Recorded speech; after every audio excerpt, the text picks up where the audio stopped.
ॐ श्री गणेशाय नमः। श्री वेदव्यासाय नमः। श्री सरस्वत्यै नमः। नारायणं नमस्कृत्य नरं चैव नरोत्तमं देवीं सरस्वतीं व्यासं ततो जयमुदीरयेत्। कैरात पर्व अष्टात्रिंशोऽध्यायः। अर्जुन की उग्र तपस्या और उसके विषय में ऋषियों का भगवान शंकर के साथ वार्तालाप। जन्मेजय उवाच। जन्मेजय बोले, भगवन, अनायस ही महान कर्म करने वाले कुंती नंदन अर्जुन की यह कथा मैं विस्तार पूर्वक सुनना चाहता हूँ। उन्होंने किस प्रकार अस्त्र प्राप्त किए। पुरुष सिंह महाबाहु तेजस्वी धनंजय उस निर्जन वन में निर्भय के समान कैसे चले गए थे। ब्रह्मवेत्ताओं में श्रेष्ठ महर्षि उस वन में रहकर पार्थ ने क्या किया। भगवान शंकर तथा देवराज इंद्र को कैसे संतुष्ट किया। विप्रवर, मैं आपकी कृपा से ये सब बातें सुनना चाहता हूँ। सर्वज्ञ सर्वज्ञ आप दिव्य और मानुष सभी वृत्तांतों को जानते हैं। ब्रह्मन, मैंने सुना है कभी संग्राम में परास्त न होने वाले योद्धाओं में श्रेष्ठ अर्जुन ने पूर्व काल में भगवान शंकर के साथ अत्यंत अद्भुत, अनुपम और रोमांचकारी युद्ध किया था, जिसे सुनकर मनुष्यों में श्रेष्ठ शूरवीर कुंती पुत्रों के हृदय में भी दैन्य हर्ष और विस्मय के कारण कपकपी छा गई थी। अर्जुन ने और भी जो जो कार्य किए हों वे सब भी मुझे बताइए। शूरवीर अर्जुन का अत्यंत सूक्ष्म चरित्र भी ऐसा नहीं दिखाई देता है जिसमें थोड़ी सी भी निंदा के लिए स्थान हो, अतः वह सब मुझसे कहिए। तो यहाँ जन्मेजय अर्जुन के चरित्र के बारे में विस्तार से जानने की अ, इच्छा रखते हैं। वैशंपायन उवाच। वैशंपायन जी ने कहा, तात, पौरव श्रेष्ठ महात्मा अर्जुन की यह कथा दिव्य, अद्भुत और महत्वपूर्ण है। इसे मैं तुम्हें सुनाता हूँ। अनघ, देवदेव महादेव जी के साथ अर्जुन के शरीर का जो स्पर्श हुआ था उससे संबंध रखने वाली यह कथा है। तुम उन दोनों के मिलने का यह वृत्तांत भली भांति सुनो। राजन, अमित पराक्रमी महाबली महाबाहु कुरुकुलभूषण इंद्रपुत्र अर्जुन, जो संपूर्ण विश्व में विख्यात महारथी और सुस्थिर चित्त वाले हैं, युधिष्ठिर की आज्ञा से देवराज इंद्र तथा देवाधिदेव भगवान शंकर का दर्शन करने के लिए कार्य की सिद्धि का उद्देश्य लेकर अपने उस दिव्य गांडीव धनुष और सोने की मूठ वाले खड्ग को हाथ में लिए उत्तर दिशा में हिमालय पर्वत की ओर चले। तपस्या के लिए दृढ़ निश्चय करके बड़ी उतावली के साथ जाते हुए वे अकेले ही एक भयंकर कंटकाकीर्ण वन में पहुंचे, जो नाना प्रकार के फल फूलों से भरा था। भांति भांति के पक्षी जहां कलरव कर रहे थे, अनेक जातियों के मृग उस वन में सब ओर विचरते रहते थे, तथा कितने ही सिद्ध और चारण निवास कर रहे थे। तदनंतर कुंती नंदन अर्जुन के उस निर्जन वन में पहुंचते ही आकाश में शंखों और नगाड़ों का गंभीर घोष गूंज उठा। पृथ्वी पर फूलों की बड़ी भारी वर्षा होने लगी। मेघों की घटा घिर कर आकाश में सब ओर छा गई। उन दुर्गम वनस्थलियों को लांघ कर अर्जुन हिमालय के पृष्ठभाग में एक महान पर्वत के निकट निवास करते हुए शोभा पाने लगे। वहां उन्होंने फूलों से सुशोभित बहुत से वृक्ष देखे, जो पक्षियों के मधुर शब्द से गुंजायमान हो रहे थे। उन्होंने वैदूर्य मणि के समान स्वच्छ जल से भरी हुई शोभामयी कितनी ही नदियां देखीं, जिनमें बहुत सी भंवरें उठ रही थी। हंस, कारंडव तथा सारस आदि पक्षी वहां मीठी बोली बोलते थे। तटवर्ती वृक्षों पर कोयल मनोहर शब्द बोल रही थी। क्रौंच के कलरव और मयूरों की केका ध्वनि भी वहां सब ओर गूंजती रहती थी। उन नदियों के आसपास मनोहर वन श्रेणी सुशोभित होती थी। हिमालय के उस शिखर पर पवित्र, शीतल और निर्मल जल से भरी हुई उन सुंदर सरिताओं का दर्शन करके अतिरथी अर्जुन का मन प्रसन्नता से खिल उठा। उग्र तेजस्वी महामना अर्जुन वहां वन के रमणीय प्रदेशों में घूमकर फिर बड़ी कठोर तपस्या में संलग्न हो गए। कुशा का ही चीर धारण किए तथा दंड और मृगचर्म से विभूषित अर्जुन पृथ्वी पर गिरे हुए सूखे पत्तों का ही भोजन भोजन के स्थान में उपयोग करते थे। एक मास तक वे तीन तीन रात के बाद केवल फलाहार करके रहे। दूसरे मास को दूसरे मास को उन्होंने पहले की अपेक्षा दूने दूने समय पर अर्थात छह छह रात के बाद फलाहार करके व्यतीत किया। तीसरा महीना 15-15 दिन में भोजन करके बिताया। चौथा महीना आने पर भरत श्रेष्ठ पांडुनंदन महाबाहु अर्जुन केवल वायु पीकर रहने लगे। वे दोनों भुजाएं ऊपर उठाए बिना किसी सहारे के पैर के अंगूठे के अग्रभाग के बल पर खड़े थे। वे दोनों भुजाएं ऊपर उठाए बिना किसी सहारे के पैर के अंगूठे के अग्रभाग के बल पर खड़े थे। अमित तेजस्वी महात्मा अर्जुन के सिर की जटाएं नित्य स्नान करने के कारण विद्युत और कमलों के समान हो गई थी विद्युत और कमलों के समान हो गई थी। तदनंतर भयंकर तपस्या में लगे हुए अर्जुन के विषय में कुछ निवेदन करने की इच्छा से वहां रहने वाले सभी महर्षि पिनाकधारी महादेव जी की सेवा में गए। उन्होंने महादेव जी को प्रणाम करके अर्जुन का वह तप रूप कर्म कह सुनाया। वे बोले, भगवन, ये महातेजस्वी कुंती पुत्र अर्जुन हिमालय के पृष्ठभाग में स्थित हो अपार एवं उग्र तपस्या में संलग्न हैं और संपूर्ण दिशाओं को धूमाच्छादित कर रहे हैं। देवेश्वर, वे क्या करना चाहते हैं इस विषय में हम लोगों में से कोई कुछ नहीं जानता है। वे अपनी तपस्या के संताप से हम सब महर्षियों को संतप्त कर रहे हैं। अतः आप उन्हें तपस्या से सद्भाव पूर्वक निवृत्त कीजिए। पवित्र चित्त वाले उन महर्षियों का यह वचन सुनकर भूतनाथ भगवान शंकर इस प्रकार बोले। तो भगवान शंकर को जाकर वहां रहने वाले तपस्वियों ने बताया कि अर्जुन किस तरह भयंकर तपस्या कर रहे हैं, और तब भगवान शंकर उनको उत्तर देते हैं। महादेव उवाच, महादेव जी ने कहा, महर्षियों, तुम्हें अर्जुन के विषय में किसी प्रकार का विषाद करने की आवश्यकता नहीं है। तुरंत आलस्य रहित हो शीघ्र ही प्रसन्नता पूर्वक जैसे आए हो वैसे ही लौट जाओ।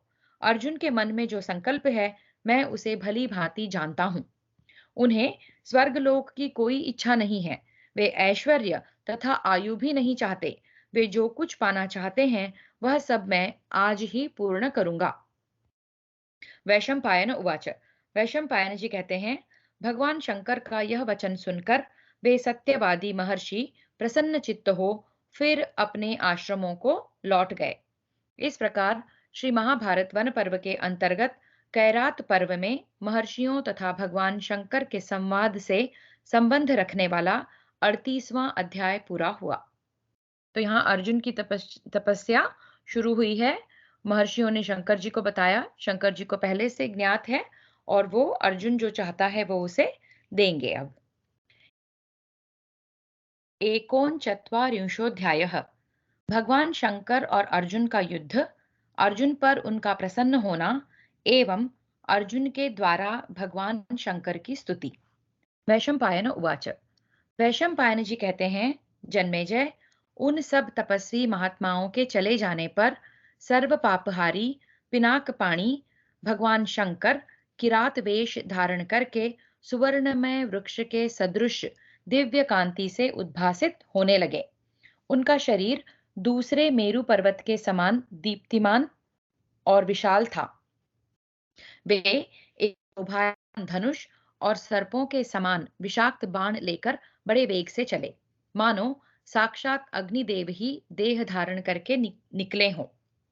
उनके साथ भगवती उमा भी थीं, जिनका व्रत और वेश भी उन्हीं के समान था। अनेक प्रकार के वेश धारण किए भूतगण भी प्रसन्नता पूर्वक उनके पीछे हो लिए थे। इस प्रकार किरात वेश में छिपे हुए श्रीमान शिव सहस्त्रों स्त्रियों से घिरकर बड़ी शोभा पा रहे थे। भरतवंशी राजन, उस समय वह प्रदेश उन सब के चलने फिरने से अत्यंत सुशोभित हो रहा था। एक ही क्षण में वह सारा वन शब्द रहित हो गया। झरनों और पक्षियों तक की आवाज बंद हो गई। अनायास ही महान पराक्रम करने वाले कुंती पुत्र अर्जुन के निकट आकर भगवान शंकर ने अद्भुत दिखने वाले मूक नामक अद्भुत दानव को देखा, जो सुअर का रूप धारण करके अत्यंत तेजस्वी अर्जुन को मार डालने का उपाय सोच रहा था।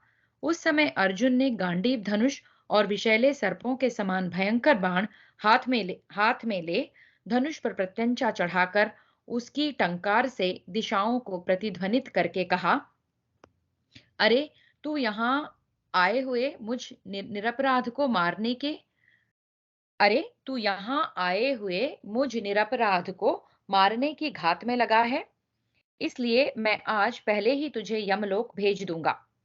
सुदृढ़ धनुष वाले अर्जुन को प्रहार के लिए उद्यत देख किरात रूपधारी भगवान शंकर ने उन्हें सहसा रोका और कहा, इंद्रकील पर्वत के समान कांति वाले इस सुअर को पहले से ही मैंने अपना लक्ष्य बना रखा है, अतः तुम न मारो। परंतु अर्जुन ने किरात के वचन की अवहेलना करके उस पर प्रहार कर ही दिया। साथ ही महातेजस्वी किरात ने भी उसी एकमात्र लक्ष्य पर बिजली और अग्निशिखा के समान तेजस्वी बाण छोड़ा। उन दोनों के छोड़े हुए वे दोनों बाण एक ही साथ मूक दानव के पर्वत सदृश विशाल शरीर में लगे। जैसे पर्वत पर बिजली की गड़गड़ाहट और का भयंकर शब्द होता है, उसी प्रकार उन दोनों बाणों के आघात का शब्द हुआ। इस प्रकार प्रज्वलित मुख वाले सर्पों के समान अनेक बाणों से घायल होकर वह दानव फिर अपने भयानक राक्षस रूप को प्रकट करते हुए मर गया। उसी समय शत्रुनाशक अर्जुन ने सुवर्ण के समान कांतिमान एक तेजस्वी पुरुष को देखा, जो स्त्रियों के साथ आकर अपने को किरात वेश में छिपाए हुए थे। तब कुंती कुमार ने प्रसन्न चित्त होकर हंसते हुए से कहा, आप कौन हैं जो इस सूने वन में स्त्रियों से घिरे हुए घूम रहे हैं? सुवर्ण के समान दीप्तिमान पुरुष, क्या आपको इस भयानक वन में भय नहीं लगता?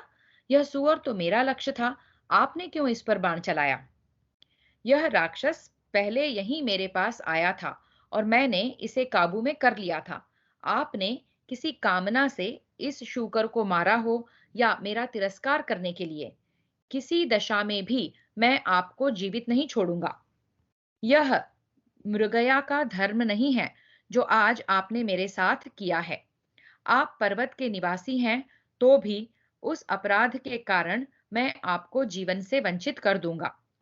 पांडुनंदन अर्जुन के इस प्रकार कहने पर किरात वेशधारी भगवान शंकर जोर जोर से हंस पड़े और सव्यसाची पांडव से मधुर वाणी में बोले, वीर, तुम मेरे लिए वन के निकट आने के कारण भय न करो। सॉरी वीर, तुम हमारे लिए वन के निकट आने के कारण भय ना करो। हम तो वनवासी हैं, अतः हमारे लिए इस भूमि पर विचरना सदा उचित ही है। किंतु तुमने यहाँ का दुष्कर निवास कैसे पसंद किया? तपोधन, हम तो अनेक प्रकार के जीव जंतुओं से भरे हुए इस वन में सदा ही रहते हैं। तुम्हारे अंगों की प्रभा प्रज्वलित अग्नि के समान जान पड़ती है। तुम सुकुमार हो और सुख भोगने के योग्य प्रतीत होते हो। इस निर्जन प्रदेश में किस लिए अकेले विचर रहे हो? अर्जुन उवाच। अर्जुन ने कहा, मैं गांडीव धनुष और अग्नि के समान तेजस्वी बाणों का आश्रय लेकर इस महान वन में द्वितीय कार्तिकेय की भांति निर्भय निवास करता हूँ। यह प्राणी हिंसक पशुओं का रूप धारण करके मुझे ही मारने के लिए यहाँ आया था, अतः इस भयंकर राक्षस को मैंने मार गिराया है। किरात उवाच। किरात रूपधारी शिव बोले, मैंने अपने धनुष द्वारा छोड़े हुए बाणों से पहले ही इसे घायल कर दिया है। मेरे ही बाणों की चोट खाकर यह सदा के लिए सो रहा है और यमलोक में पहुंच गया है। मैंने ही पहले इसे अपने बाणों का निशाना बनाया, अतः तुमसे पहले इस पर मेरा अधिकार स्थापित हो चुका था। मेरे ही तीव्र प्रहार से इस दानव को अपने प्राणों से हाथ धोना पड़ा है। मंद बुद्धे, तुम अपने बल के घमंड में आकर अपने दोष दूसरे पर नहीं मढ़ सकते। तुम्हें अपनी शक्ति पर बड़ा गर्व है, अतः अब तुम मेरे हाथ से जीवित नहीं बच सकते। धैर्यपूर्वक सामने खड़े रहो, मैं वज्र के समान भयानक बाण छोड़ूंगा। तुम भी अपनी पूरी शक्ति लगाकर मुझे जीतने का प्रयास करो। मेरे ऊपर अपने बाण छोड़ो। किरात की वह बात सुनकर उस समय अर्जुन को बड़ा क्रोध हुआ। उन्होंने बाणों से उस पर प्रहार आरंभ किया। तब किरात ने प्रसन्न चित्त से अर्जुन के छोड़े हुए सभी बाणों को पकड़ लिया और कहा, ओ मूर्ख, और बाण मार, और बाण मार, और बाण मार। इन मर्मभेदी नराचों का मर्मभेदी नाराजों का प्रहार कर। उसके ऐसा कहने पर अर्जुन ने सहसा बाणों की झड़ी लगा दी। तदनंतर वे दोनों क्रोध में भरकर बारंबार सर्पाकार बाणों द्वारा एक दूसरे को घायल करने लगे। उस समय उन दोनों की बड़ी शोभा होने लगी। तत्पश्चात अर्जुन ने किरात पर बाणों की वर्षा प्रारंभ की, परंतु भगवान शंकर ने प्रसन्न चित्त से उन सब बाणों को ग्रहण कर लिया। पिनाकधारी शिव दो ही घड़ी में सारी बाण वर्षा को अपने में लीन करके पर्वत की भांति अविचल भाव से खड़े रहे। उनके शरीर पर तनिक भी चोट या क्षति नहीं पहुंची थी। अपनी ही की हुई सारी बाण वर्षा व्यर्थ हुई देख धनंजय को बड़ा आश्चर्य हुआ। वे किरात को साधुवाद देने लगे और बोले, अहो, हिमालय के शिखर पर निवास करने वाले इस किरात के अंग तो बड़े सुकुमार हैं, तो भी यह गांडीव धनुष से छूटे हुए बाणों को ग्रहण कर लेता है और तनिक भी व्याकुल नहीं होता। यह कौन है? साक्षात भगवान रुद्रदेव, यक्ष, देवता अथवा असुर तो नहीं है। इस श्रेष्ठ पर्वत पर देवताओं का आना जाना होता रहता है।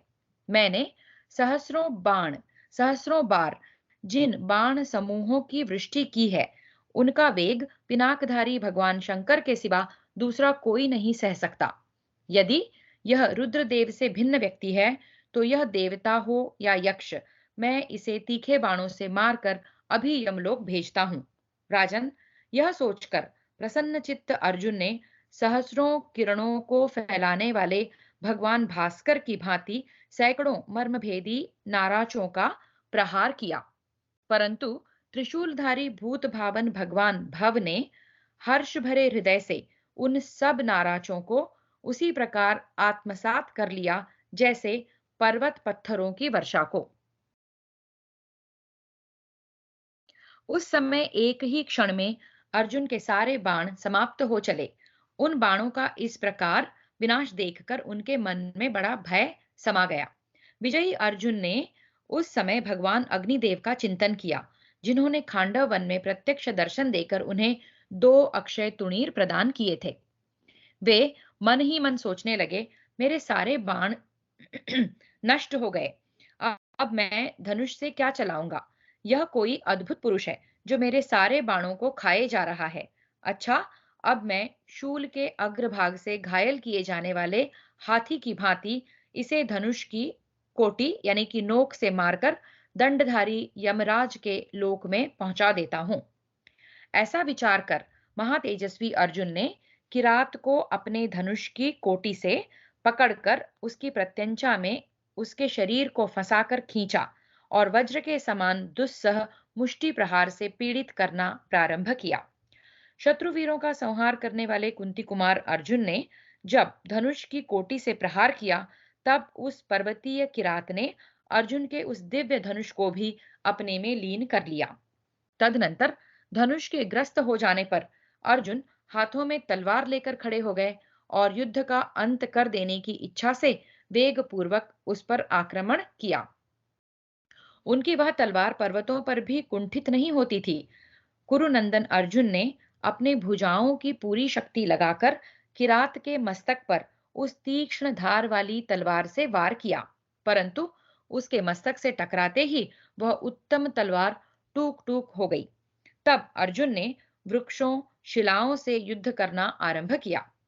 तब विशालकाय किरात रूपी भगवान शंकर ने उन वृक्षों और शिलाओं को भी ग्रहण कर लिया।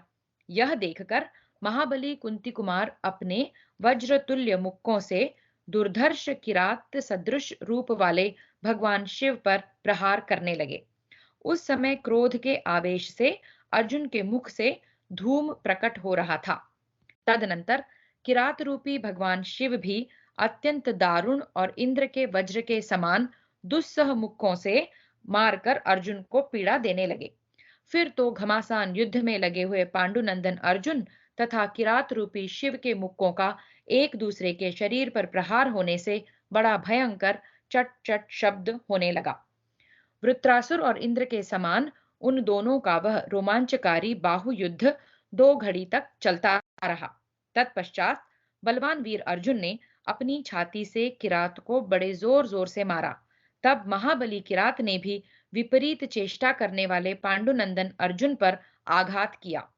उन दोनों की भुजाओं के टकराने और वक्षस्थलों के संघर्ष से उनके अंगों में धूम और चिंगारियों के साथ आग प्रकट हो जाती थी। तदनंतर महादेव जी ने अपने अंगों से दबाकर अर्जुन को अच्छी तरह पीड़ा दी और उनके चित्त को मूर्छित सा करते हुए उन्होंने तेज तथा रोष से उनके ऊपर अपना पराक्रम प्रकट किया। भारत तदनंतर देवाधिदेव महादेव जी के अंगों से अवरुद्ध हो अर्जुन अपने पीड़ित अवयवों के साथ मिट्टी के लोंदे से दिखाई देने लगे।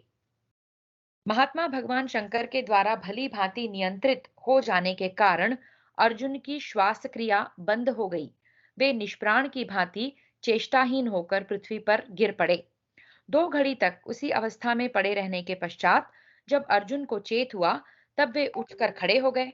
उस समय उनका सारा शरीर खून से लथपथ हो रहा था और वे बहुत दुखी हो गए थे। तब वे शरणागत वत्सल पिनाकधारी भगवान शिव की शरण में गए और मिट्टी की वेदी बनाकर उसी पर पार्थिव शिव की स्थापना करके पुष्पमाला के द्वारा उनका पूजन किया। कुंती कुमार ने जो माला पार्थिव शिव पर चढ़ाई थी वह उन्हें किरात के मस्तक पर पड़ी दिखाई दी। यह देखकर पांडव श्रेष्ठ अर्जुन हर्ष से उल्लासित हो अपने आपे में आ गए और किरात रूपी भगवान शंकर के चरणों में गिर पड़े। उस समय तपस्या के कारण उनके समस्त अवयव क्षीण हो रहे थे और वे महान आश्चर्य में पड़ गए थे। उन्हें इस अवस्था में देखकर सर्व पापहारी भगवान भव उन पर बहुत प्रसन्न हुए और मेघ के समान गंभीर वाणी में बोले। भव उवाच। भगवान शिव ने कहा, फाल्गुन, मैं तुम्हारे इस अनुपम पराक्रम, शौर्य और धैर्य से बहुत संतुष्ट हूं। तुम्हारे समान दूसरा कोई क्षत्रिय नहीं है। अनघ, तुम्हारा तेज और पराक्रम आज मेरे समान सिद्ध हुआ है। महाबाहु भरत श्रेष्ठ, मैं तुम पर बहुत प्रसन्न हूं। मेरी ओर देखो। विशाल लोचन, मैं तुम्हें दिव्य दृष्टि देता हूं। तुम पहले के नर नामक ऋषि हो। तुम युद्ध में अपने शत्रुओं पर, वे चाहे संपूर्ण देवता ही क्यों न हो, विजय पाओगे। मैं तुम्हारे प्रेमवश तुम्हें अपना पाशुपतास्त्र दूंगा, जिसकी गति को कोई रोक नहीं सकता। तुम क्षण भर में मेरे उस अस्त्र को धारण करने में समर्थ हो जाओगे। तो यहाँ भगवान शिव अर्जुन के साथ युद्ध करते हैं। फिर अर्जुन मूर्छित हो जाते हैं, घायल हो जाते हैं और फिर अर्जुन को समझ में आता है कि ये कोई दिव्य व्यक्ति हैं और फिर वो शिव की आराधना करने लगते हैं। जब आराधना करते हैं, शिव जी को जो पुष्पमाला चढ़ाते हैं वो किरात के मस्तक पर दिखती है। उससे अर्जुन को समझ में आ जाता है कि ये किरात रूपधारी कोई और नहीं, शिव ही हैं। और फिर वो शिव उन पर प्रसन्न होते हैं और उनको पाशुपतास्त्र दे रहे हैं अब। और कहते हैं, मैं तुम्हारे प्रेमवश तुम्हें अपना पाशुपतास्त्र दूंगा, जिसकी गति को कोई रोक नहीं सकता। तुम क्षण भर में मेरे उस अस्त्र को धारण करने में समर्थ हो जाओगे। वैशंपायन उवाच। वैशंपायन जी कहते हैं, जन्मेजय, तदनंतर अर्जुन ने शूलपाणी महातेजस्वी महादेव जी का देवी पार्वती सहित दर्शन किया। शत्रुओं की राजधानी पर विजय पाने वाले कुंती कुमार ने उनके आगे पृथ्वी पर घुटने टेक दिए और सिर से प्रणाम करके शिव जी को प्रसन्न किया। अर्जुन उवाच। अर्जुन बोले, जटा जूटधारी सर्वदेवेश्वर देवदेव महादेव, आप भग देवताओं के नेत्रों का विनाश करने वाले हैं। आपकी ग्रीवा में नील चिन्ह शोभा पा रहा है। आप अपने मस्तक पर सुंदर जटा धारण करते हैं। प्रभो, मैं आपको समस्त कारणों में सर्वश्रेष्ठ कारण मानता हूँ। आप त्रिनेत्रधारी तथा सर्वव्यापी हैं, संपूर्ण देवताओं का आश्रय हैं। देव, यह संपूर्ण जगत आपसे ही उत्पन्न हुआ है। देवता, असुर और मनुष्यों सहित तीनों लोक भी आपको पराजित नहीं कर सकते। आप ही विष्णु रूप शिव तथा शिव स्वरूप विष्णु हैं। आपको नमस्कार है। दक्ष यज्ञ का विनाश करने वाले हरिहर रूप आप भगवान को नमस्कार है। आपके ललाट में तृतीय नेत्र शोभा पाता है। आप जगत का संहारक होने के कारण शर्व कहलाते हैं। भक्तों की अभीष्ट कामनाओं की वर्षा करने के कारण आपका नाम मीढ़वान यानी कि वर्षणशील है। आप अपने हाथ में त्रिशूल धारण करने वाले आपको नमस्कार है। पिनाक रक्षक, सूर्य स्वरूप, मंगल कारक और सृष्टिकर्ता आप परमेश्वर को नमस्कार है। भगवान सर्वभूत महेश्वर, मैं आपको प्रसन्न करना चाहता हूँ। आप भूतगणों के स्वामी, संपूर्ण जगत का कल्याण करने वाले तथा जगत के कारण के भी कारण हैं। प्रकृति और पुरुष दोनों से परे अत्यंत सूक्ष्म स्वरूप तथा भक्तों के पापों को हरने वाले हैं। कल्याणकारी भगवन, मेरा अपराध क्षमा कीजिए। भगवन, मैं आप ही के दर्शन की इच्छा लेकर इस महान पर्वत पर आया हूँ। मैं आप ही के दर्शन की इच्छा लेकर इस महान पर्वत पर आया हूँ। देवेश्वर, यह शैल शिखर तपस्वियों का उत्तम आश्रय तथा आपका प्रिय निवास स्थान है। प्रभो, संपूर्ण जगत आपके चरणों में वंदना करता है। मैं आपसे यह प्रार्थना करता हूँ कि आप मुझ पर प्रसन्न हों। महादेव, अत्यंत साहसवश मैंने जो आपके साथ युद्ध किया है, इसमें मेरा अपराध नहीं है। यह अनजाने में मुझसे बन गया है। शंकर, मैं अब आपकी शरण में आया हूं। आप मेरी उस धृष्टता को क्षमा करें। फिर से देखते हैं। महादेव, अत्यंत साहसवश मैंने जो आपके साथ युद्ध किया है, इसमें मेरा कोई अपराध नहीं है। यह अनजाने में मुझसे बन गया है। शंकर, मैं अब आपकी शरण में आया हूं। आप मेरी उस धृष्टता को क्षमा करें। वैशंपायन उवाच। वैशंपायन जी ने कहा, जन्मेजय, तब महातेजस्वी भगवान वृषभ ध्वज ने अर्जुन का सुंदर हाथ पकड़कर उनसे हंसते हुए कहा, मैंने तुम्हारा अपराध पहले से ही क्षमा कर दिया। फिर उन्हें दोनों भुजाओं से खींचकर हृदय से लगाया और प्रसन्न चित्त हो वृष के चिन्ह से अंकित ध्वजा धारण करने वाले भगवान रुद्र ने पुनः कुंती कुमार को सांत्वना देते हुए कहा। इस प्रकार श्री महाभारत वन पर्व के अंतर्गत कैरात पर्व में महादेव जी की स्तुति से संबंध रखने वाला 39वां अध्याय पूरा हुआ। तो हमने यहाँ देखा, अर्जुन ने पहले तो उन्हें किरात समझकर उनके साथ युद्ध किया। फिर जब वो युद्ध में उनको नहीं हरा पाया, तब उसे समझ में आया कि ये कोई दिव्य शक्ति है। उनकी शिव की आराधना की, शिव प्रसन्न हुए, शिव ने दर्शन दिया। अर्जुन ने शिव जी की स्तुति की और शिव जी ने उनको हृदय से लगाया। अर्जुन ने क्षमा मांगी कि मैंने अनजाने में आपके साथ युद्ध किया, और शिव जी ने कहा कि मैंने आपको पहले से ही क्षमा कर दिया है, और उन्हें हृदय से लगाया। आगे देखते हैं शिव अर्जुन से क्या कहते हैं। चत्वारिंशोऽध्यायः। भगवान शंकर का अर्जुन को वरदान देकर अपने धाम को प्रस्थान। देवदेव उवाच। देवदेव महादेव जी बोले, अर्जुन, तुम पूर्व शरीर में नर नामक सुप्रसिद्ध ऋषि थे। नारायण तुम्हारे सखा हैं। तुमने बद्रिकाश्रम में अनेक सहस्र वर्षों तक उग्र तपस्या की है। तुम में अथवा पुरुषोत्तम भगवान विष्णु में उत्कृष्ट तेज है। तुम दोनों पुरुष रत्नों ने अपने तेज से इस संपूर्ण जगत को धारण कर रखा है। प्रभो, तुमने और श्री कृष्ण ने इंद्र के अभिषेक के समय मेघ के समान गंभीर घोष करने वाले महान धनुष को हाथ में लेकर बहुत से दानवों का वध किया था। पुरुष प्रवर पार्थ, तुम्हारे हाथ में रहने योग्य यही वह गांडीव धनुष है जिसे मैंने माया का आश्रय लेकर अपने में विलीन कर लिया था। कुरुनंदन, और ये रहे तुम्हारे दोनों अक्षय तुणीर जो सर्वथा तुम्हारे ही योग्य हैं। कुंती कुमार, तुम्हारे शरीर में जो चोट पहुंची है वह सब दूर होकर तुम निरोग हो जाओगे। पार्थ, तुम्हारा पराक्रम यथार्थ है, इसलिए मैं तुम पर बहुत प्रसन्न हूँ। पुरुषोत्तम, तुम मुझसे मनोवांछित वर ग्रहण करो। मानद, मर्त्यलोक अथवा स्वर्गलोक में भी कोई पुरुष तुम्हारे समान नहीं है। शत्रुदमन, क्षत्रिय जाति में तुम ही सबसे श्रेष्ठ हो।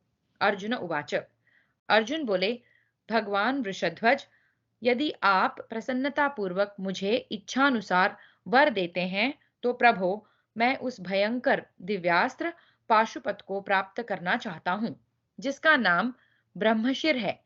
आप भगवान रुद्र ही जिसके देवता हैं, जो भयानक पराक्रम प्रकट करने वाला तथा दारुण प्रलय काल में संपूर्ण जगत का संहारक है। महादेव, कर्ण, भीष्म, कृप, द्रोणाचार्य आदि के साथ मेरा महान युद्ध होने वाला है। उस युद्ध में मैं आपकी कृपा से उन सब पर विजय पा सकूं, इसके लिए दिव्यास्त्र चाहता हूं। मुझे वह अस्त्र प्रदान कीजिए जिससे संग्राम में दानवों, राक्षसों, भूतों, पिशाचों, गंधर्वों तथा नागों को भस्म कर सकूं। जिस अस्त्र के अभिमंत्रित करते ही सहस्रों शूल, देखने में भयंकर गदाएं और विषैले सर्पों के समान बाण प्रकट हों। उस अस्त्र को पाकर मैं भीष्म, द्रोण, कृपाचार्य तथा सदा कटु भाषण करने वाले सूत पुत्र कर्ण के साथ भी युद्ध में लड़ सकूं। भग देवता की आंखें नष्ट करने वाले भगवान, आपके समक्ष यह मेरा सबसे पहला मनोरथ है जो आप ही की कृपा प्रसाद से पूर्ण हो सकता है। आप ऐसा करें जिससे मैं सर्वथा शत्रुओं को परास्त करने में समर्थ हो सकूं। भव उवाच। महादेव जी ने कहा, पराक्रमशाली पांडुकुमार पराक्रमशाली पांडुकुमार, मैं अपना परम प्रिय पाशुपतास्त्र तुम्हें प्रदान करता हूं। तुम इसके धारण, प्रयोग और उपसंहार में समर्थ हो। इसे देवराज इंद्र, यम, यक्षराज कुबेर, वरुण तथा वायु देवता भी नहीं जानते। फिर साधारण मानव तो जान ही कैसे सकेंगे। परंतु कुंती कुमार, तुम सहसा किसी पुरुष पर इसका प्रयोग न करना।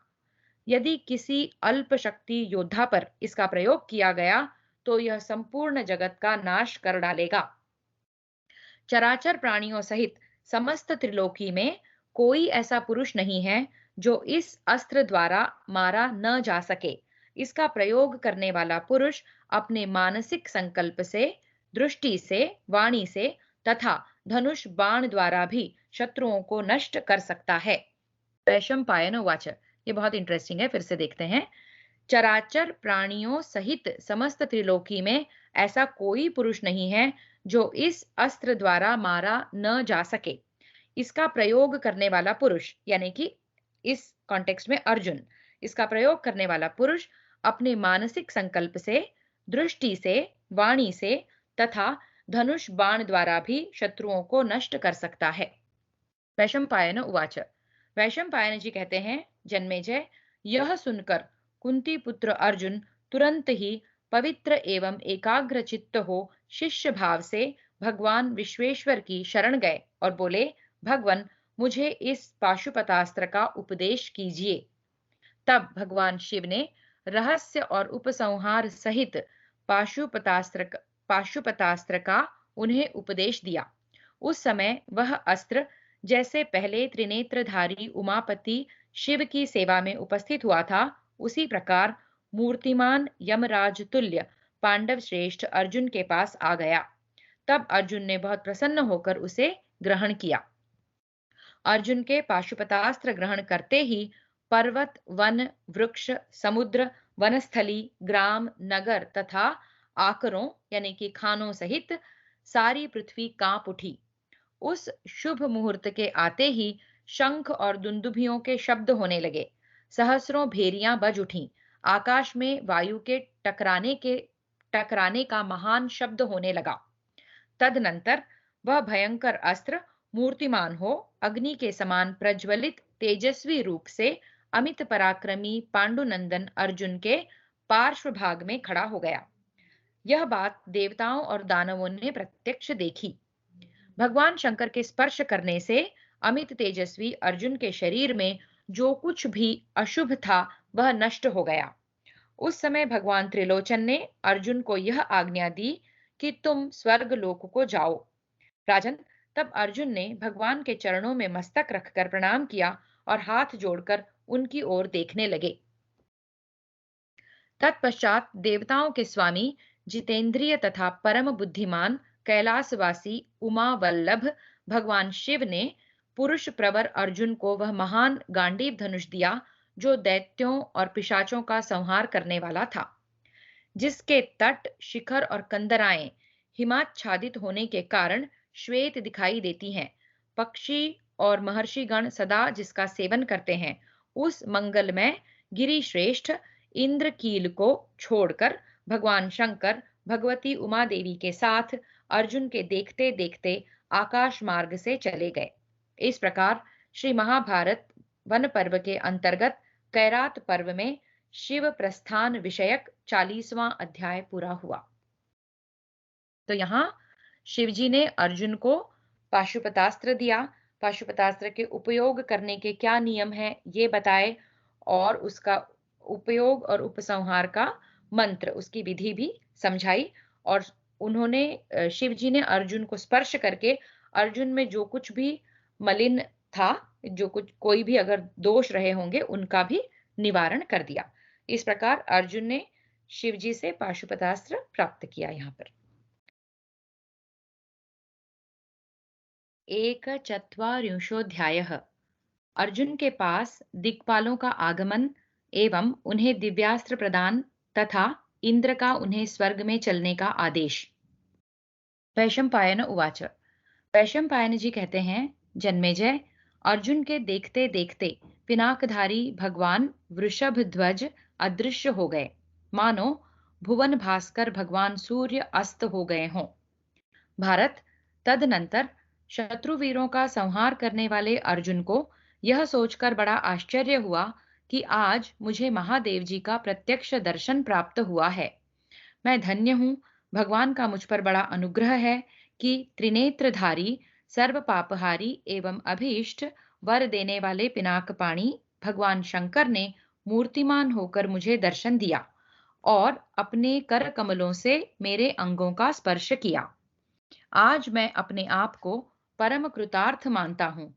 साथ ही यह विश्वास करता हूँ कि महासमर में अपने समस्त शत्रुओं पर विजय प्राप्त करूंगा। अब मेरा अभीष्ट प्रयोजन सिद्ध हो गया। इस प्रकार चिंतन करते हुए अमित तेजस्वी कुंती कुमार अर्जुन के पास जल के स्वामी श्रीमान वरुण देव जल जंतुओं से घिरे हुए आ पहुंचे। उनकी अंग कांति वैदूर्य मणि के समान थी और वे संपूर्ण दिशाओं को प्रकाशित कर रहे थे। नागों, नद और नदियों के देवताओं, दैत्यों तथा साध्य देवताओं के साथ जल जंतुओं के स्वामी जितेंद्रिय वरुण देव ने उस स्थान को अपने शुभागमन से सुशोभित किया। अब आए हैं वरुण देव अर्जुन के पास। तदनंतर स्वर्ण के समान शरीर वाले भगवान कुबेर महातेजस्वी विमान द्वारा आ पहुंचे। उनके साथ बहुत से यक्ष भी थे। वे अपने तेज से आकाश मंडल को प्रकाशित से कर रहे थे। उनका दर्शन अद्भुत एवं अनुपम था। परम सुंदर श्रीमान धनाध्यक्ष कुबेर अर्जुन को देखने के लिए वहां पधारे थे। इसी प्रकार समस्त जगत का अंत करने वाले श्रीमान प्रतापी यमराज ने प्रत्यक्ष रूप में वहां दर्शन दिया। उनके साथ मानव शरीरधारी विश्व भावन पितृगण भी थे। उनके हाथों में दंड शोभा पा रहा था। संपूर्ण भूतों का विनाश करने वाले अचिंत्यात्मा सूर्य पुत्र धर्मराज अपने तेजस्वी विमान से तीनों लोकों, गुह्यकों, गंधर्वों तथा नागों को प्रकाशित कर रहे थे। प्रलय काल उपस्थित होने पर दिखाई देने वाले द्वितीय सूर्य की भांति उनकी अद्भुत शोभा हो रही थी। उन सब देवताओं ने उस महापर्वत के विचित्र एवं तेजस्वी शिखरों पर पहुंचकर वहां तपस्वी अर्जुन को देखा। तत्पश्चात 2 ही घड़ी के बाद भगवान इंद्र इंद्रायणी के साथ ऐरावत की पीठ पर बैठकर वहां आए। देवताओं के समुदाय ने उन्हें सब ओर से घेर रखा था।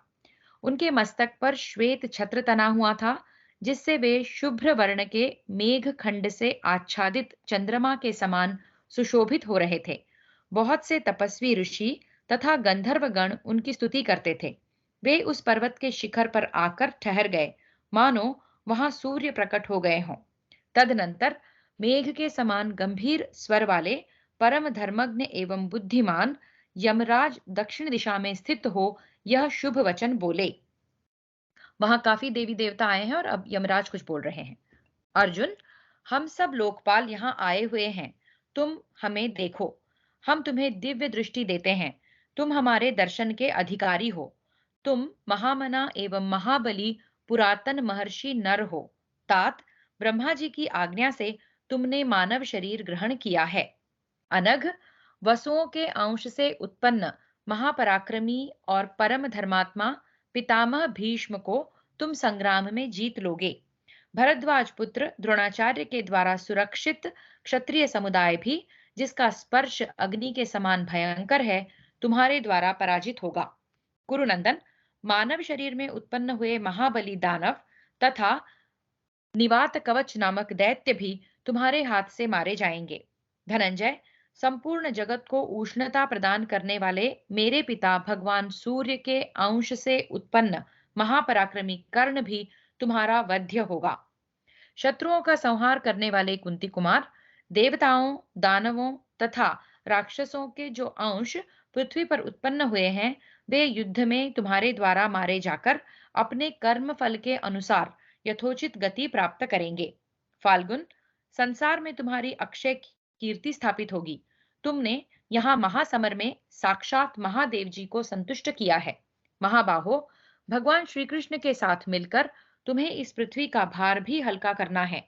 अतः यह मेरा दंडास्त्र ग्रहण करो। इसका वेग कहीं भी कुंठित नहीं होता। इसी अस्त्र के द्वारा तुम बड़े बड़े कार्य सिद्ध करोगे। तो यम ने अर्जुन को दंडास्त्र दिया है यहाँ पर। वैशंपायन उवाच। वैशंपायन जी कहते हैं, जन्मेजय, कुरुनंदन कुंती कुमार अर्जुन के विधि पूर्वक मंत्र उपचार प्रयोग और उपसंहार सहित कुंती कुमार अर्जुन ने विधि पूर्वक मंत्र उपचार प्रयोग और उपसंहार सहित उस अस्त्र को ग्रहण किया। इसके बाद जल जंतुओं के स्वामी मेघ के समान श्याम कांति वाले प्रभावशाली वरुण पश्चिम दिशा में खड़े हो इस प्रकार बोले। पार्थ, तुम क्षत्रियों में प्रधान एवं क्षत्रिय धर्म में स्थित हो। विशाल तथा लाल नेत्रों वाले अर्जुन, मेरी ओर देखो। मैं जल का स्वामी वरुण हूँ। कुंती कुमार, मेरे दिए हुए इन वरुण पाशों को रहस्य और उपसंहार सहित ग्रहण करो। इनके वेग को कोई भी रोक नहीं सकता। वीर, मैंने इन पाशों द्वारा तारकामय संग्राम में सहस्रों महाकाय दैत्यों को बांध लिया था। अतः महाबली पार्थ, मेरे कृपा प्रसाद से प्रकट हुए इन पाशों को तुम ग्रहण करो। इनके द्वारा आक्रमण करने पर मृत्यु भी तुम्हारे हाथ से नहीं छूट सकती। इस अस्त्र के द्वारा जब तुम संग्राम भूमि में विचरण करोगे, उस समय यह सारी वसुंधरा क्षत्रियों से शून्य हो जाएगी, इसमें संशय नहीं है। वैशंपायन उवाच। वैशंपायन जी कहते हैं, जन्मेजय, वरुण और यम के दिव्यास्त्र प्रदान कर चुकने पर कैलाश निवासी धनाध्यक्ष कुबेर ने कहा, महाबली बुद्धिमान पांडुनंदन, मैं भी तुम पर प्रसन्न हूं। तुम अपराजित वीर हो। तुमसे मिलकर मुझे बड़ी प्रसन्नता हुई है। सव्यसाचिन, महाबाहो, पुरातन देव, सनातन पुरुष, पूर्व कल्पों में मेरे साथ तुमने सदा तप के द्वारा परिश्रम उठाया है। नरश्रेष्ठ, आज तुम्हें देखकर यह दिव्यास्त्र प्रदान करता हूं। महाबाहो, इसके द्वारा तुम दुर्जय मानवेतर प्राणियों को भी जीत लोगे। तो मनुष्यों के अलावा बाकी जो प्राणी हैं, जैसे कि राक्षस वगैरह, मायावी जीव जंतु एटसेट्रा, उनको उन पर भी तुम विजय पाओगे। ये दे रहे हैं ये दे रहे हैं धनाध्यक्ष कुबेर। तुम मुझसे शीघ्र ही इस अत्युत्तम अस्त्र अस्त्र को ग्रहण कर लो। तुम इसके द्वारा दुर्योधन की सारी सेना को जलाकर भस्म कर डालोगे। तुम मेरे परम प्रिय अंतर्धान नामक अस्त्र हो। तुम मेरा परम प्रिय अंतर्धान नामक सॉरी सॉरी सॉरी फिर से। यह मेरा प्रिय अंतर्धान नामक अस्त्र है, इसे ग्रहण करो। यह ओज, तेज और कांति प्रदान करने वाला, शत्रु सेना को सुला देने वाला और समस्त वैरियों का नाश करने वाला है। परमात्मा शंकर ने जब त्रिपुरासुर के तीनों नगरों का विनाश किया था, उस समय इस अस्त्र का उनके द्वारा प्रयोग किया गया था, जिससे बड़े बड़े असुर दग्ध हो गए थे। सत्य पराक्रमी और मेरु के समान गौरवशाली पार्थ, तुम्हारे लिए यह अस्त्र मैंने उपस्थित किया है। तुम इसे धारण करने के योग्य हो। तब कुरुकुल का आनंद बढ़ाने वाले महाबाहु महाबली अर्जुन ने कुबेर से उस अंतर्धान नामक दिव्य अस्त्र को ग्रहण किया। तदनंतर देवराज इंद्र ने अनायास ही महान कर्म करने वाले कुंती कुमार अर्जुन को मीठे वचनों द्वारा सांत्वना देते हुए मेघ और दुंदुभि के समान गंभीर स्वर से कहा, महाबाहु कुंती कुमार, तुम पुरातन शासक हो। तुम्हें उत्तम सिद्धि प्राप्त हुई है। तुम साक्षात देवगति को प्राप्त हुए हो। शत्रुदमन, तुम्हें देवताओं का बड़ा भारी कार्य सिद्ध करना है। महाद्युते, तैयार हो जाओ। तुम्हें स्वर्ग लोक में चलना है।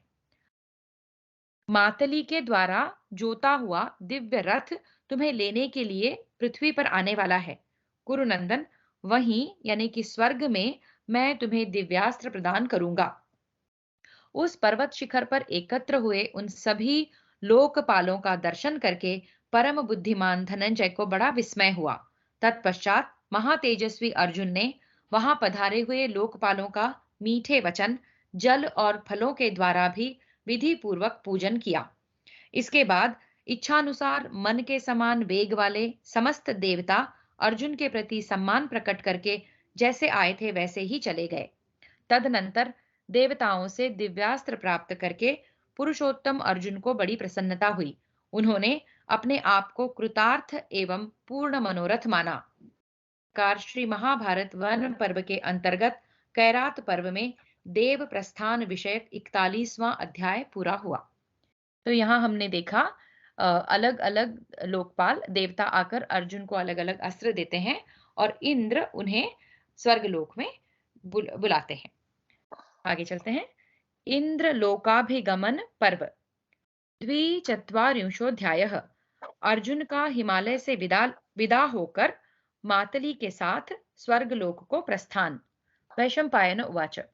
वैशंपायन जी कहते हैं, जन्मेजय, लोकपालों के चले जाने पर शत्रु संहारक अर्जुन ने देवराज इंद्र के रथ का चिंतन किया। निद्रा विजयी बुद्धिमान पार्थ के चिंतन करते ही मातली सहित महातेजस्वी रथ वहां आ गया।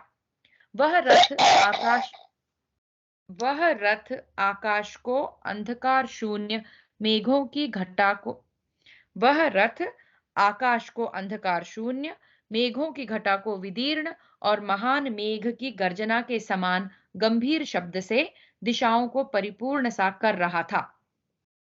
उस रथ में तलवार, भयंकर शक्ति, उग्र गदा, दिव्य प्रभावशाली प्रास, अत्यंत कांतिमती विद्युत अश्नि एवं चक्रयुक्त भारी वजन वाले पस्तर के गोले रखे हुए थे, जो चलाते समय हवा में सनसनाहट पैदा कर रहे थे तथा जिनसे वज्र गर्जन और महामेघों की गंभीर ध्वनि के समान शब्द होते थे। उस स्थान में अत्यंत भयंकर तथा प्रज्वलित मुख वाले विशालकाय सर्प मौजूद थे। श्वेत बादलों के समूह की भांति ढेर के ढेर युद्ध में फेंकने योग्य पत्थर भी रखे हुए थे। वायु के समान वेगशाली 10,000 श्वेत पीत रंग वाले घोड़े नेत्रों में चकाचौंध पैदा करने वाले उस दिव्य मायामय रथ को वहन करते थे। अर्जुन ने उस रथ पर अत्यंत नील वर्ण वाले महातेजस्वी वैजयंत नामक इंद्रध्वज को फहराता देखा। उसकी शाम सुषमा नील कमल की शोभा को तिरस्कृत कर रही थी। उस ध्वज के दंड में सुवर्ण मढ़ा हुआ था। महाबाहु कुंती कुमार ने उस रथ पर बैठे हुए सारथी की ओर देखा, जो तपाए हुए सुवर्ण के आभूषणों से विभूषित था। उसे देखकर उन्होंने कोई देवता भी उसे देखकर उन्होंने कोई देवता ही समझा। इस प्रकार विचार करते हुए अर्जुन के सम्मुख उपस्थित हो मातली ने विनीत भाव से कहा। इस प्रकार विचार करते हुए अर्जुन के सम्मुख उपस्थित हो मातली ने विनीत भाव से कहा। मातली रुवाच, मातली बोला, इंद्र कुमार, श्रीमान देवराज इंद्र आपको देखना चाहते हैं। यह उनका प्रिय रथ है। आप इस पर शीघ्र आरूढ़ होइए। आपके पिता देवेश्वर शतक्रतु ने मुझसे कहा है कि तुम कुंती नंदन अर्जुन को यहाँ ले आओ, जिससे जिससे सब देवता उन्हें देखें। देवताओं, महर्षियों, गंधर्वों तथा अप्सराओं से घिरे हुए इंद्र आपको देखने के लिए प्रतीक्षा कर रहे हैं। आप देवराज की आज्ञा से इस लोक से मेरे साथ देवलोक को चलिए। वहां से दिव्यास्त्र प्राप्त करके लौट आइएगा। अर्जुन उवाच, अर्जुन ने कहा, मातले, आप जल्दी चलिए। अपने इस उत्तम रथ पर पहले आप चढ़िए। यह सैकड़ों राजसूय और अश्वमेध यज्ञों द्वारा भी अत्यंत दुर्लभ है। प्रचुर दक्षिणा देने वाले महान सौभाग्यशाली यज्ञपरायण यज्ञपरायण भूमिपालों, देवताओं तथा दानवों के लिए भी इस उत्तम रथ पर आरूढ़ होना कठिन है। जिन्होंने तपस्या नहीं की है, वे इस महान दिव्य रथ का दर्शन या स्पर्श भी नहीं कर सकते। फिर इस पर आरूढ़ होने की तो बात ही क्या है। साधु सारथे, आप इस रथ पर स्थिरता पूर्वक बैठकर जब घोड़ों को काबू में कर लें, तब जैसे पुण्यात्मा सन्मार्ग पर आरूढ़ होता है, उसी प्रकार मैं भी उसी प्रकार पीछे मैं भी इस रथ पर आरूढ़ होऊंगा। वैशंपायन उवाच, वैशंपायन जी कहते हैं, जन्मेजय, अर्जुन का यह वचन सुनकर इंद्र सारथी मातली शीघ्र ही रथ पर जा बैठा और बागडोर खींचकर घोड़ों को काबू में किया। तदनंतर कुरुनंदन कुंती कुमार अर्जुन ने प्रसन्न मन से गंगा में स्नान किया और पवित्र हो विधि पूर्वक जपने योग्य मंत्र का जाप किया। फिर विधि पूर्वक न्यायोचित रीति से पितरों का तर्पण करके विस्तृत शैलराज हिमालय से विदा लेने का उपक्रम किया।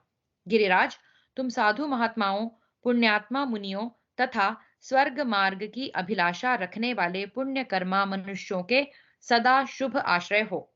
गिरिराज, तुम्हारे कृपा प्रसाद से सदा कितने ही ब्राह्मण, क्षत्रिय और वैश्य स्वर्ग में जाकर व्यथा रहित हो देवताओं के साथ विचरते हैं। अद्रिराज, महाशैल, मुनियों के निवास स्थान, तीर्थों से विभूषित हिमालय, मैं तुम्हारे शिखर पर सुखपूर्वक रहा हूं, अतः तुमसे आज्ञा मांगकर यहाँ से जा रहा हूं। तुम्हारे शिखर, कुंजवन, नदियां, झरने और परम पुण्यमय तीर्थ स्थान मैंने अनेक बार देखे हैं। यहाँ के विभिन्न स्थानों से सुगंधित फल लेकर भोजन किए हैं। तुम्हारे शरीर से प्रकट हुए परम सुगंधित प्रचुर जल का सेवन किया है। तुम्हारे झरने का अमृत के समान स्वादिष्ट जल मैंने प्रतिदिन पान किया है। प्रभो नागराज, जैसे शिशु अपने पिता के अंक में बड़े सुख से रहता है, उसी प्रकार मैंने भी तुम्हारी गोद में अमोद पूर्वक क्रीड़ाएं की है। शैलराज, अप्सराओं से व्याप्त और वैदिक मंत्रों के उच्च घोष से प्रतिध्वनित तुम्हारे शिखरों पर मैंने प्रतिदिन बड़े सुख से निवास किया है। ऐसा कहकर शत्रुवीरों का संहार करने वाले अर्जुन शैलराज से आज्ञा मांगकर उस दिव्य रथ को देदीप्यमान करते हुए से उस पर आरूढ़ हो गए, मानो सूर्य संपूर्ण दिशाओं को प्रकाशित कर रहे हों। तो यहाँ पर अर्जुन बड़ी ह्यूमिलिटी के साथ हिमालय को उनकी स्तुति कर कर उनको धन्यवाद देकर कि मैं यहाँ बहुत सुखपूर्वक रहा और एक लोक से दूसरे लोक में जैसे जा रहे हैं, इस तरह का कुछ ट्रांजिशन है, तो वो बड़े विधि विधान से निकलते हैं वहां से। परम बुद्धिमान कुरुनंदन अर्जुन बड़े प्रसन्न होकर उस अद्भुत चाल से चलने वाले सूर्य स्वरूप दिव्य रथ के द्वारा ऊपर की ओर जाने लगे। धीरे धीरे धर्मात्मा मनुष्यों के दृष्टि पथ से दूर हो गए। पृथ्वीलोक से स्वर्गलोक की तरफ उनकी यात्रा हो रही है। ऊपर जाकर उन्होंने सहस्रों अद्भुत विमान देखे। वहां न सूर्य प्रकाशित होते हैं, न चंद्रमा। अग्नि की प्रभा भी वहां काम नहीं देती है। वहां स्वर्ग के निवासी अपने पुण्य कर्मों से प्राप्त हुई अपनी ही प्रभा से प्रकाशित होते हैं। यहाँ प्रकाशमान तारों के रूप में जो दूर होने के कारण दीपक की भांति छोटे और बड़े प्रकाश पुंज दिखाई देते हैं, उन सभी प्रकाशमान स्वरूपों को पांडुनंदन अर्जुन ने देखा, जो अपने अपने अधिष्ठानों में अपनी ही ज्योति से देदीप्यमान हो रहे थे। उन लोकों में बेसिद्ध राजर्षि वीर निवास करते थे, जो युद्ध में प्राण देकर वहां पहुंचे थे।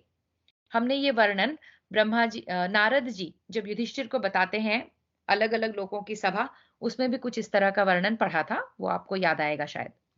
सैकड़ों झुंड के झुंड तपस्वी पुरुष स्वर्ग में जा रहे थे, जिन्होंने तपस्या द्वारा उस पर विजय पाई थी।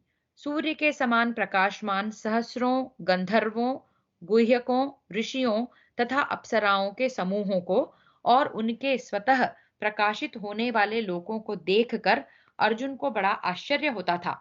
अर्जुन ने प्रसन्नता पूर्वक मातली से उनके विषय में पूछा। तब मातली ने उनसे कहा, कुंती कुमार, ये वे ही पुण्यात्मा पुरुष हैं जो अपने अपने लोकों में निवास करते हैं। विभो, उन्हीं को भूतल पर आपने तारों के रूप में चमकते देखा है। तदनंतर अर्जुन ने स्वर्ग द्वार पर खड़े हुए सुंदर विजयी गजराज ऐरावत को देखा, जिसके 4 दांत बाहर निकले हुए थे। वह ऐसा जान पड़ता था मानो अनेक शिखरों से सुशोभित कैलाश पर्वत हो। कुरु पांडव शिरोमणि अर्जुन सिद्धों के मार्ग पर आकर वैसे ही शोभा पाने लगे, जैसे पूर्व काल में भूपाल शिरोमणि मंधाता सुशोभित होते थे। कमल नयन अर्जुन ने उन पुण्यात्मा राजाओं के लोकों में भ्रमण किया। इस प्रकार महायशस्वी पार्थ ने स्वर्ग लोक में विचरते हुए आगे जाकर इंद्रपुरी अमरावती का दर्शन किया। इस प्रकार श्री महाभारत वन पर्व के अंतर्गत इंद्र लोकाभिगमन पर्व में 42वां अध्याय पूरा हुआ। यहाँ एक इंटरेस्टिंग चीज है नोट करने के लिए कि स्वर्ग लोक, जो मृत्यु लोक से, जो पृथ्वी लोक से हम जिनको चांद तारे सूर्य ऐसे देखते हैं चमकते हुए, उनको वहां वो सशरीर देख रहे हैं। पता नहीं वो शरीर कैसा होता है, लेकिन वो वहां के वो जैसे कि व्यक्ति हैं वहां के, इस तरह का वर्णन है। 3 अर्जुन द्वारा देवराज इंद्र का दर्शन तथा इंद्र सभा में उनका स्वागत। वैशंपायन उवाच। वैशंपायन जी कहते हैं, राजन, अर्जुन ने सिद्धों और चारणों से सेवित उस रम्य अमरावतीपुरी को देखा, जो सभी ऋतुओं में कुसुमों से विभूषित पुण्यमय वृक्षों से सुशोभित थी। कुसुम यानी पुष्प। वहां सुगंध युक्त कमल तथा पवित्र गंध वाले अन्य पुष्पों की पवित्र गंध से मिली हुई वायु मानो व्यजन डुला रही थी। अप्सराओं से सेवित दिव्य नंदन वन का भी उन्होंने दर्शन किया, जो दिव्य पुष्पों से भरे हुए वृक्षों द्वारा मानो उन्हें अपने पास बुला रहा था। जिन्होंने तपस्या नहीं की है, जो अग्निहोत्र से दूर रहे हैं तथा जिन्होंने युद्ध में पीठ दिखा दी है, वैसे लोग पुण्यात्माओं के उस लोक का दर्शन भी नहीं कर सकते। जिन्होंने यज्ञ नहीं किया है, व्रत का पालन नहीं किया है, जो वेद और श्रुतियों के स्वाध्याय से दूर रहे हैं, जिन्होंने तीर्थों में स्नान नहीं किया है तथा जो यज्ञ और दान आदि सत्कर्मों से वंचित रहे हैं, ऐसे लोगों को भी उस पुण्य लोक का दर्शन नहीं हो सकता। जो यज्ञों में विघ्न डालने वाले नीच, शराबी, गुरु पत्नीगामी, मांसाहारी तथा दुरात्मा हैं, वे तो किसी भी प्रकार उस दिव्य लोक का दर्शन नहीं पा सकते। जहां सब ओर दिव्य संगीत गूंज रहा था, उस दिव्य वन का दर्शन करते हुए महाबाहु अर्जुन ने देवराज इंद्र की प्रिय नगरी अमरावती में प्रवेश किया। वहां स्वेच्छानुसार गमन करने वाले देवताओं के सहस्रों विमान स्थिर भाव से खड़े थे और हजारों इधर उधर आते जाते थे। उन सबको पांडुनंदन अर्जुन ने देखा। उस समय गंधर्व और अप्सराएं उनकी स्तुति कर रही थी।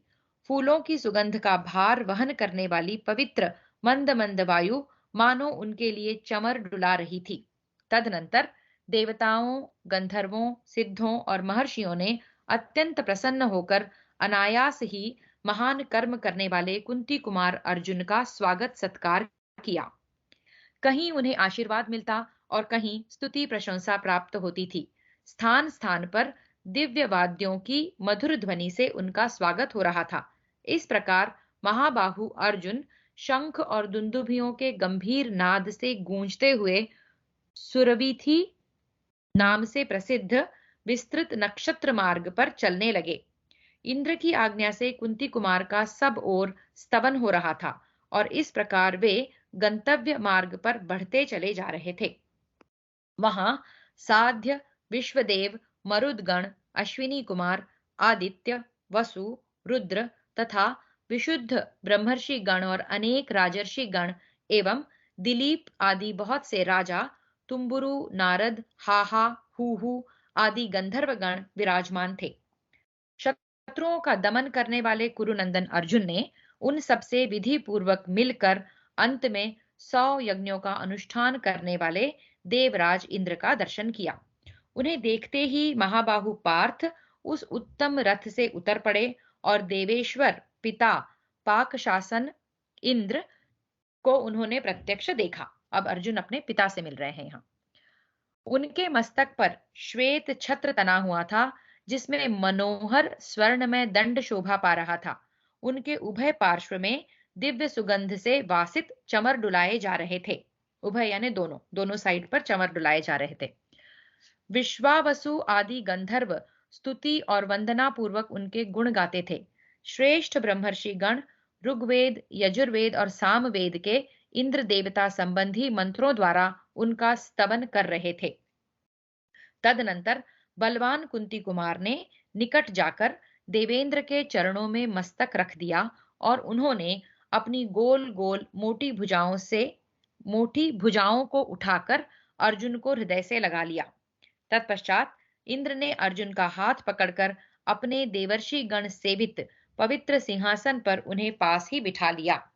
तब शत्रुवीरों का संहार करने वाले देवराज ने विनीत भाव से आए हुए अर्जुन का मस्तक सूंघा और उन्हें अपनी गोद में बिठा लिया। पिता पुत्र का मिलन अत्यंत सुंदर है यहाँ। उस समय सहस्त्र नेत्रधारी देवेंद्र के आदेश से उनके सिंहासन पर बैठे हुए अपरिमित प्रभावशाली कुंती कुमार दूसरे इंद्र की भांति शोभा पा रहे थे। इसके बाद वृत्रासुर के शत्रु इंद्र ने पवित्र गंध युक्त हाथ से बड़े प्रेम के साथ अर्जुन को सब प्रकार के आश्वासन देते हुए उनके सुंदर मुख का स्पर्श किया।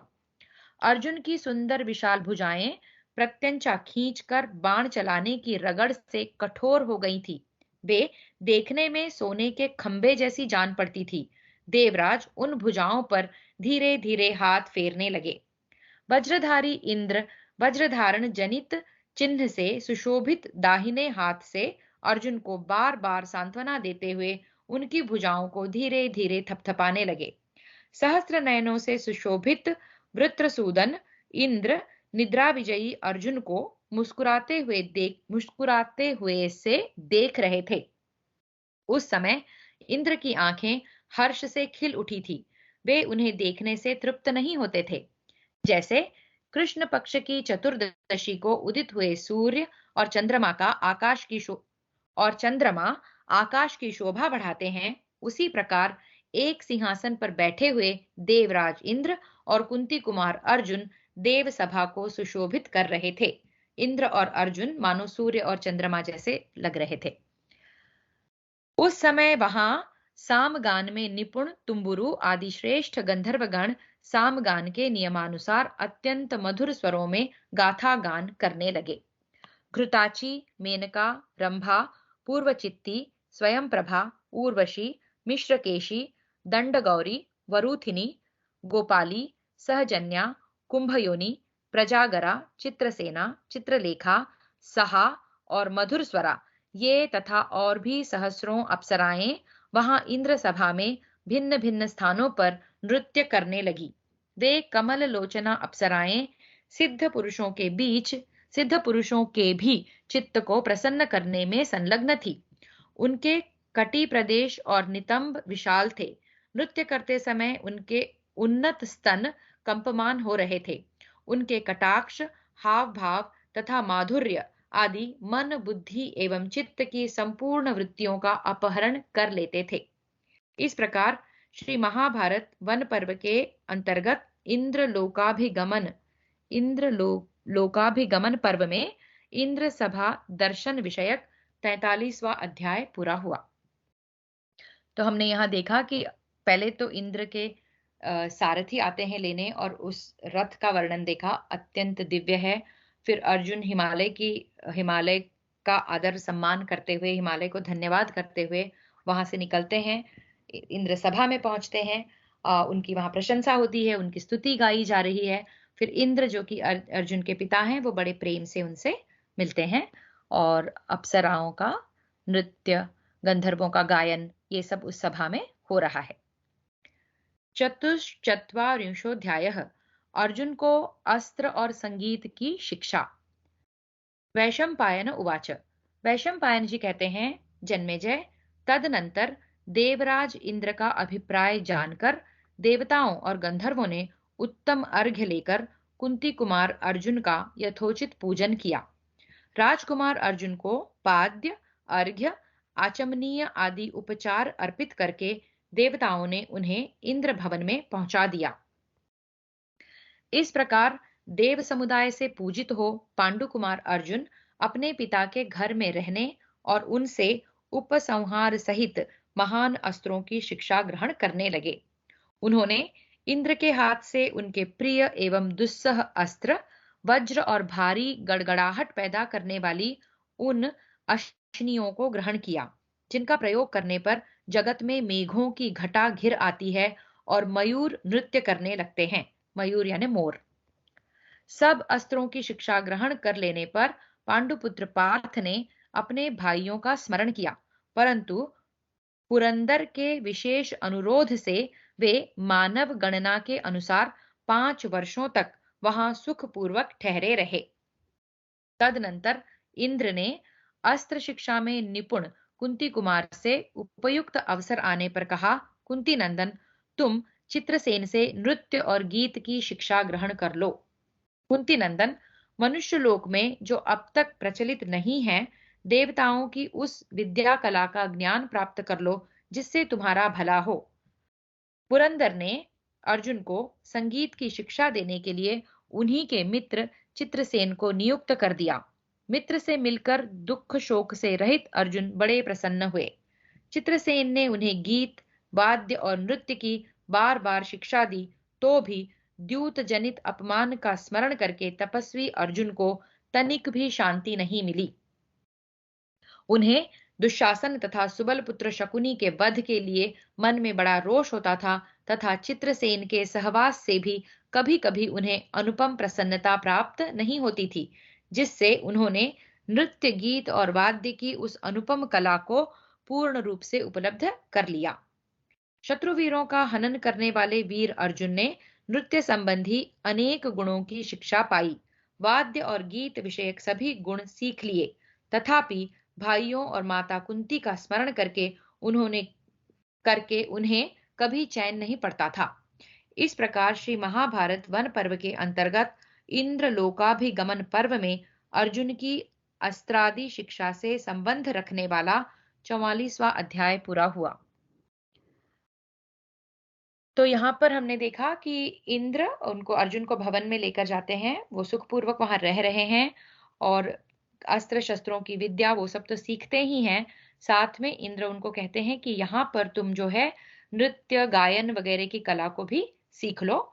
और अर्जुन वो चित्र जो भी नाम है से उस विद्या को सीखते हैं। Chitrasen, thank you. पंचचत्वारिंशोऽध्यायः चित्रसेन और उर्वशी का वार्तालाप। वैशंपायन उवाच। वैशंपायन जी कहते हैं, जन्मेजय, एक समय इंद्र ने अर्जुन के नेत्र उर्वशी के प्रति उर्वशी के प्रति आसक्त जानकर चित्रसेन गंधर्व को बुलाया और प्रथम ही एकांत में उनसे यह बात कही। गंधर्वराज, तुम मेरे भेजने से आज अप्सराओं में श्रेष्ठ उर्वशी के पास जाओ। पुरुष श्रेष्ठ, तुम्हें वहां भेजने का उद्देश्य यह है कि उर्वशी अर्जुन की सेवा में उपस्थित हो। फिर से, गंधर्वराज, तुम मेरे भेजने से आज अप्सराओं में श्रेष्ठ उर्वशी के पास जाओ। पुरुष श्रेष्ठ, तुम्हें वहां भेजने का उद्देश्य यह है कि उर्वशी अर्जुन की सेवा में उपस्थित हो। जैसे अस्त्र विद्या सीख लेने के पश्चात अर्जुन को मेरी आज्ञा से तुमने संगीत विद्या द्वारा सम्मानित किया है, उसी प्रकार वे स्त्री संग विशारद हो सकें ऐसा प्रयत्न करो। स्त्री संग में भी वो विशारद हो जाएं ऐसा प्रयत्न करो। ये कहा है उन्होंने, इंद्र ने, और उर्वशी को बुलाने भेजा है। इंद्र के इस प्रकार कहने पर तथास्तु कहकर उनसे आज्ञा ले गंधर्व राज चित्रसेन सुंदरी अप्सरा उर्वशी के पास गए। उससे मिलकर वे बहुत प्रसन्न हुए। उर्वशी ने चित्रसेन को आया जान स्वागत पूर्वक उनका सत्कार किया। जब वे आराम से बैठ गए तब सुखपूर्वक सुंदर आसन पर बैठी हुई उर्वशी से मुस्कुराकर बोले, शुश्रोणी, तुम्हें मालूम होना चाहिए कि स्वर्ग के एकमात्र सम्राट इंद्र ने, जो तुम्हारे कृपा प्रसाद का अभिनंदन करते हैं, मुझे तुम्हारे पास भेजा है। उन्हीं की आज्ञा से मैं यहाँ आया हूं। सुंदरी, जो अपने स्वाभाविक सद्गुण, श्री, शील स्वभाव, मनोहर रूप, उत्तम व्रत और इंद्रिय संयम के कारण देवताओं तथा मनुष्यों में विख्यात हैं, बल और पराक्रम के द्वारा जिनकी सर्वत्र प्रसिद्धि है, सबके प्रिय, प्रतिभाशाली, वर्चस्वी, तेजस्वी, क्षमाशील तथा ईर्षा रहित हैं, जिन्होंने छहों अंगों सहित चारों वेदों, उपनिषदों और पंचम वेद यानी कि इतिहास पुराण का अध्ययन किया है, जिन्हें गुरु शुश्रूषा तथा 8 गुणों से युक्त मेधा शक्ति प्राप्त है, जो ब्रह्मचर्य पालन, कार्य दक्षता, संतान तथा युवावस्था के द्वारा अकेले ही देवराज इंद्र की भांति स्वर्ग लोक की रक्षा करने में समर्थ हैं, जो अपने मुंह से अपने गुणों की कभी प्रशंसा नहीं करते, दूसरों को सम्मान देते, अत्यंत सूक्ष्म विषय को भी स्थूल की भांति शीघ्र ही समझ लेते हैं और सबसे प्रिय वचन बोलते हैं, जो अपने सुहृदों के लिए नाना प्रकार के अन्न पान की वर्षा करते और सदा सत्य बोलते हैं, जिनका सर्वत्र आदर होता है, जो अच्छे वक्ता तथा मनोहर रूप वाले होकर भी अहंकार शून्य हैं, जिनके हृदय में अपने प्रेमी भक्तों के लिए अत्यंत कृपा भरी हुई है, जो कांतिमान, प्रिय तथा प्रतिज्ञा पालन एवं युद्ध में स्थिरता पूर्वक डटे रहने वाले हैं, जिनके सद्गुणों की दूसरे लोग स्पृहा रखते हैं, और उन्हीं गुणों के कारण जो महेंद्र और वरुण के समान आदरणीय माने जाते हैं, उन वीरवर अर्जुन को तुम अच्छी तरह जानती हो। तुम्हें स्वर्ग में आने का फल अवश्य मिलना चाहिए। तुम देवराज की आज्ञा के अनुसार आज अर्जुन के चरणों के समीप जाओ। कल्याणी, तुम ऐसा प्रयत्न करो जिससे कुंती कुमार धनंजय तुम पर प्रसन्न हो। इनके जो 8 गुण हैं उन्हें देखते हैं। शुश्रूषा, श्रवण, ग्रहण, धारण, ऊह, अपोह, अर्थ विज्ञान तथा तत्व विज्ञान, ये बुद्धि के 8 गुण हैं और ये 8 गुण अर्जुन में है। ये चित्रसेन जो है उर्वशी को अर्जुन का परिचय दे रहे हैं। इनफैक्ट वो कह रहे हैं तुम जानती ही हो, ऐसे अर्जुन से मिलने के लिए तुम्हें बुलाया गया है। चित्रसेन के ऐसा कहने पर उर्वशी के अधरों पर मुस्कान दौड़ गई। उसने इस आदेश को अपने लिए बड़ा सम्मान समझा। अनिंद्य सुंदरी उर्वशी उस समय अत्यंत प्रसन्न होकर चित्रसेन से इस प्रकार बोली, गंधर्वराज, तुमने जो अर्जुन के लेश मात्र गुणों का मेरे सामने वर्णन किया है, वह सब सत्य है। मैं दूसरे लोगों के मुख से भी उनकी प्रशंसा सुनकर उनके लिए व्यथित हो उठी हूं। अतः इससे अधिक मैं अर्जुन का क्या वर्ण करूं। महेंद्र की आज्ञा से, तुम्हारे प्रेमपूर्ण बर्ताव से तथा अर्जुन के सद्गुण समुदाय से मेरा उनके प्रति काम भाव हो गया है। अतः अब तुम जाओ, मैं इच्छानुसार सुख पूर्वक उनके साथ यथा समय आऊंगी। इस प्रकार श्री महाभारत वन पर्व के अंतर्गत इंद्र लोकाभिगमन पर्व में चित्रसेन उर्वशी संवाद विषयक 45वां अध्याय पूरा हुआ। षट्चत्वारिंशोऽध्यायः। उर्वशी का काम पीड़ित होकर अर्जुन के पास जाना और उनके अस्वीकार करने पर उन्हें शाप देकर लौट आना। वैशंपायन उवाच।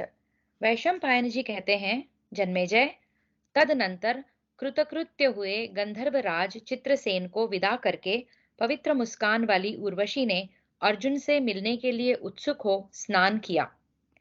धनंजय के रूप सौंदर्य से प्रभावित उसका हृदय कामदेव के बाणों द्वारा अत्यंत घायल हो चुका था। वह मदनाग्नि से दग्ध हो रही थी। स्नान के पश्चात उसने चमकीले और मनोभिराम आभूषण धारण किए, सुगंधित दिव्य पुष्पों के हारों से अपने को अलंकृत किया। फिर उसने मन ही मन संकल्प किया, दिव्य बिछौनों से सजी हुई एक सुंदर विशाल शैया बिछी हुई है। उसका हृदय सुंदर तथा प्रियतम के चिंतन में एकाग्र था। उसने मन की भावना द्वारा ही यह देखा कि कुंती कुमार अर्जुन उसके पास आ गए हैं और वह उनके साथ रमण कर रही है। संध्या को चंद्रोदय होने पर जब चारों ओर चांदनी छिटक गई, उस समय वह विशाल नितंबों वाली अप्सरा अपने भवन से निकलकर अर्जुन के निवास स्थान की ओर चली। उसके कोमल घुंघराले और लंबे केशों का समूह वेणी के रूप में आबद्ध था। उसमें कुमुद पुष्पों के गुच्छे लगे हुए थे। इस प्रकार सुशोभित वह ललना अर्जुन के गृह की ओर बढ़ी बढ़ी जा रही थी। भौहों की भंगिमा, वार्तालाप की मधुरिमा, उज्जवल कांति और सौम्य भाव से संपन्न अपने मनोहर मुख चंद्र द्वारा वह चंद्रमा को चुनौती सी देती हुई इंद्र भवन के पथ पर चल रही थी। चलते समय सुंदर हारों से विभूषित उर्वशी के उठे हुए स्तन जोर जोर से हिल रहे थे। उन पर दिव्य अंग राग लगा उन पर दिव्य अंग राग लगाए गए थे। उनके अग्रभाग अत्यंत मनोहर थे। वे दिव्य चंदन से चर्चित हो रहे थे। स्तनों के भारी भार को वहन करने के कारण थक कर वह पग पग झुकी जाती थी। उसका अत्यंत सुंदर मध्य भाग, उदर, त्रिवली रेखा से विचित्र शोभा धारण कर रहा था। मतलब उसके कमर पर 3 रेखाएं थी, ऐसी ऐसी कमर। सुंदर महीन वस्त्रों से आच्छादित उसका जघन प्रदेश अनिंद्य सौंदर्य से सुशोभित हो रहा था। वह कामदेव का उज्जवल मंदिर जान पड़ता था। नाभि के नीचे के भाग में पर्वत के समान विशाल नितंब ऊंचा और स्थूल प्रतीत होता था। कटी में बंधी हुई करधनी की लड़ियां उस जघन प्रदेश को सुशोभित कर रही थी। वह मनोहर अंग जघन देवलोकवासी महर्षियों के भी चित्त को क्षुब्ध कर देने वाला था। उसके दोनों चरणों के गुल्फ यानी कि टखने मांस से छिपे हुए थे। उसके विस्तृत तलवे और उंगलियां लाल रंग की थी। वे दोनों पैर कछुए की पीठ के समान ऊंचे होने के साथ ही घुंघरुओं के चिन्ह से सुशोभित थे। वह अल्प सुरापान से, संतोष से, काम से और नाना प्रकार की विलासिताओं से युक्त होने के कारण अत्यंत दर्शनीय हो रही थी। जाती हुई उस विलासिनी अप्सरा की आकृति अनेक आश्चर्यों से भरे हुए स्वर्ग लोक में भी सिद्ध चारण और गंधर्वों के लिए देखने के ही योग्य हो रही थी। अत्यंत महीन मेघ के समान श्याम रंग की सुंदर ओढ़नी ओढ़े तनवंगी उर्वशी आकाश में बादलों से ढकी हुई चंद्रलेखा सी चली जा रही थी। मन और वायु के समान तीव्र वेग से चलने वाली वह पवित्र मुस्कान से सुशोभित अप्सरा क्षण भर में पांडु कुमार अर्जुन के महल में जा पहुंची। नरश्रेष्ठ जन्मेजय, महल के द्वार पर पहुंचकर वह ठहर गई। उस समय द्वारपालों ने अर्जुन को उसके आगमन की सूचना दी। तब सुंदर नेत्रों वाली उर्वशी रात्रि में अर्जुन के अत्यंत मनोहर तथा उज्जवल भवन में उपस्थित हुई। राजन, अर्जुन सशंक हृदय से उसके सामने गए। उर्वशी को आई देख अर्जुन के नेत्र लज्जा से मुंद गए। उस समय उन्होंने उसके चरणों में प्रणाम करके उसका गुरुजनोचित सत्कार किया। अर्जुन उवाच। अर्जुन बोले, देवी, श्रेष्ठ अप्सराओं में भी तुम्हारा सबसे ऊंचा स्थान है। मैं तुम्हारे चरणों में मैं तुम्हारे चरणों में मस्तक रखकर प्रणाम करता हूँ। बताओ, मेरे लिए क्या आज्ञा है। मैं तुम्हारा सेवक हूँ और तुम्हारी आज्ञा का पालन करने के लिए उपस्थित हूँ। अर्जुन की यह बात सुनकर उर्वशी के होश हवास गुम हो गए। उस समय उसने गंधर्व राज चित्रसेन की कही हुई सारी बातें कह सुनाई। उर्वश्युवाच। उर्वशी ने कहा, पुरुषोत्तम, चित्रसेन ने मुझे जैसा संदेश दिया है और उसके अनुसार जिस उद्देश्य को लेकर मैं यहाँ आई हूँ, वह सब मैं तुम्हें बता रही हूँ। देवराज इंद्र के इस मनोरम निवास स्थान में तुम्हारे शुभागमन के उपलक्ष्य में एक महान उत्सव मनाया गया। उस उत्सव स्वर्गलोक यह उत्सव स्वर्गलोक का सबसे बड़ा उत्सव था।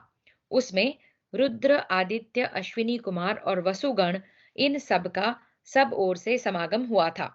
नरश्रेष्ठ, महर्षि समुदाय, राजर्षि प्रवर, सिद्ध, चारण, यक्ष तथा बड़े बड़े नाग, ये सभी अपने पद, सम्मान और प्रभाव के अनुसार योग्य आसनों पर बैठे थे। इन सबके शरीर अग्नि, चंद्रमा और सूर्य के समान तेजस्वी थे और ये समस्त देवता अपनी अद्भुत समृद्धि से प्रकाशित हो रहे थे। विशाल नेत्रों वाले इंद्र कुमार, उस समय गंधर्वों द्वारा अनेक वीणाएं बजाई जा रही थी। दिव्य मनोरम संगीत छिड़ा हुआ था और सभी प्रमुख अप्सराएं नृत्य कर रही थी। कुरुकुल नंदन पार्थ, उस समय तुम मेरी ओर निर्निमेष नयनों से निहार रहे थे, यानी बिना पलक झपकाए देख रहे थे मेरी तरफ। देव सभा में जब उस महोत्सव की समाप्ति हुई, तब तुम्हारे पिता की आज्ञा लेकर सब देवता अपने अपने भवन को चले गए। शत्रुदमन, इसी प्रकार आपके पिता से विदा लेकर सभी प्रमुख अप्सराएं तथा दूसरी साधारण अप्सराएं भी अपने अपने घर को चली गईं। कमल नयन, तदनंतर देवराज इंद्र का संदेश लेकर गंधर्व प्रवर चित्रसेन मेरे पास आए और इस प्रकार बोले, वरवर्णिनी, देवेश्वर इंद्र ने तुम्हारे लिए एक संदेश देकर मुझे भेजा है। तुम उसे सुनकर महेंद्र का, मेरा तथा मुझसे अपना भी प्रिय कार्य करो। एक सेकंड। तुम उसे इंद्र ने भेजा है, तुम उसे सुनकर महेंद्र का यानी इंद्र का और मेरा यानी कि चित्रसेन का और मुझसे अपना भी, मेरा तथा मुझसे अपना भी प्रिय करो। ओके, सबके मन लायक काम करो। सुश्रोणी, जो संग्राम में इंद्र के समान पराक्रमी और उदारता आदि गुणों से सदा संपन्न है, उन कुंती नंदन अर्जुन की सेवा तुम स्वीकार करो। इस प्रकार चित्रसेन ने मुझसे कहा था। अनघ, शत्रुदमन, तदनंतर चित्रसेन और तुम्हारे पिता की आज्ञा शिरोधार्य करके मैं तुम्हारी सेवा के लिए तुम्हारे पास आई हूँ। तुम्हारे गुणों ने मेरे चित्त को अपनी ओर खींच लिया है।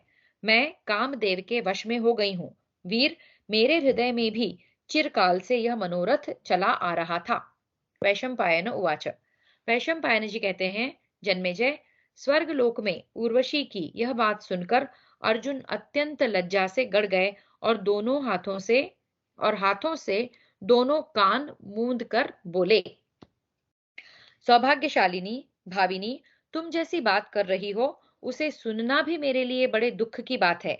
वरानने, निश्चय ही तुम मेरी दृष्टि में गुरु पत्नियों के समान पूजनीया हो। कल्याणी, मेरे लिए जैसी महाभागा कुंती और इंद्राणी शची हैं, वैसी ही तुम भी हो। इस विषय में कोई अन्यथा विचार नहीं करना चाहिए। शुभे, पवित्र मुस्कान वाली उर्वशी, मैंने जो उस समय सभा में तुम्हारी ओर एक टक दृष्टि से देखा था, उसका एक विशेष कारण था। उसे सत्य बताता हूँ, सुनो। यह आनंदमयी उर्वशी ही पुरुवंश की जननी है, ऐसा समझकर मेरे नेत्र खिल उठे और इस पूज्य भाव को लेकर ही मैंने तुम्हें वहां देखा था। कल्याणमयी अप्सरा, तुम मेरे विषय में कोई अन्यथा भाव मन में न लाओ। तुम मेरे वंश की वृद्धि करने वाली हो, अतः गुरु से भी अधिक गौरवशालिनी हो। पुरु वंश की जननी मतलब ये अपने एंसेस्ट्रल लिनिएज की हैं, ये समझकर वो देख रहे थे खुशी से। उर्वश्युवाच, उर्वशी ने कहा, वीर देवराज नंदन, हम सब अप्सराएं स्वर्गवासियों के लिए अनावृत हैं। हमारा किसी के साथ कोई पर्दा नहीं है, अतः तुम मुझे गुरुजन के स्थान पर नियुक्त न करो। पुरुवंश के कितने ही पोते नाती तपस्या करके यहाँ आते हैं और वे हम सब अप्सराओं के साथ रमण करते हैं। इसमें उनका कोई अपराध नहीं समझा जाता। मानद, मुझ पर प्रसन्न हो। मैं काम वेदना से पीड़ित हूँ, मेरा त्याग न करो। मैं तुम्हारी भक्त हूँ और मदनाग्नि से दग्ध हो रही हूँ, अतः मुझे अंगीकार करो। अर्जुन उवाच, अर्जुन ने कहा, वरारोहे अनिंदिते, मैं तुमसे जो कुछ कहता हूं, मेरे उस सत्य वचन को सुनो। ये दिशा विदिशा तथा उनकी अधिष्ठात्री देवियां भी सुन लें। अनघे, मेरी दृष्टि में कुंती, माद्री और शची का जो स्थान है वही तुम्हारा भी है। तुम पुरुवंश की जननी होने के कारण मेरे लिए परम गुरु स्वरूप हो। वरवर्णिनी, मैं तुम्हारे चरणों में मस्तक रखकर तुम्हारी शरण में आया हूँ। तुम लौट जाओ। मेरी दृष्टि में तुम माता के समान पूजनीय हो और तुम्हें पुत्र के समान मानकर मेरी रक्षा करनी चाहिए। वैशंपायन उवाच, वैशंपायन जी कहते हैं, जन्मेजय, कुंती कुमार अर्जुन के ऐसा कहने पर उर्वशी क्रोध से व्याकुल हो उठी। उसका शरीर कांपने लगा और भौहें टेढ़ी हो गईं। उसने अर्जुन को शाप देते हुए कहा। उर्वशीवाच, उर्वशी बोली, अर्जुन, तुम्हारे पिता इंद्र के कहने से मैं स्वयं तुम्हारे घर पर आई और काम बाण से घायल हो रही हूं। फिर भी तुम मेरा आदर नहीं करते, अतः तुम्हें स्त्रियों के बीच में सम्मान रहित होकर नर्तक बनकर रहना पड़ेगा।